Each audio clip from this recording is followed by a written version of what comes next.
Programang ito ay rated SPG, striktong patnubay at gabay ng magulang ang kailangan. Sa pag-uwi nga ni David ay narinig niyang nag-uusap si Tinding at Marites tungkol sa naging reaksyon ni Tanggol noong malaman niyang hindi si Rigor ang kanyang ama.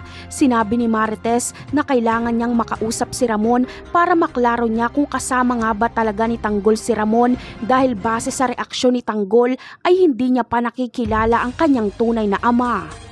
Kaya ikinatatakot ito ni David dahil kapag muling magkausap si Ramon at Marites ay mabibisto na si David. Sa sumunod na pangyayari naman ay muli na namang magkakasubukan si David at Santino. Sa pagkakataong ito ay ayaw ni David na makipagsuntukan kay Santino dahil alam niyang wala siyang laban dito. Kaya idadaan na lang ni David sa tapang. Ayon kay David ay hindi daw alam ni Santino kung ano ang kaya niyang gawin pero babarahin lang siya ni Santino dahil baka daw si David ang walang alam kung ano ang kayang gawin ni Santino. Nagmamalaki na kasi si Santino dahil kasali na siya sa grupo nila Lucio. Aalis si Santino para pumunta kay Lucio.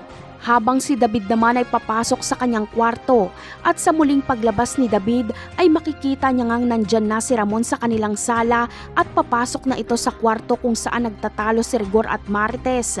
Ang layunin ni Ramon ay sunduin na si Marites at ihayag na mahal niya ito. Gusto niyang magsama sila ni Marites kasama ang anak nilang si Tanggol. Hindi kasi matitiis ni Ramon ang mga araw na kasama ni Rigor si Marites dahil alam niyang binubugbog si Marites.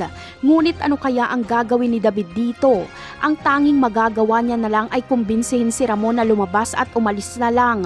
Ramon, litan si David na barilin si Ramon, wag lang magkita-kita sila Marites, Rigor at Ramon. Dahil kapag muling magkausap si Marites at Ramon ay dito na mabubuko si David. Napakarami pa nating dapat abangan sa mga susunod na episode. Paalam!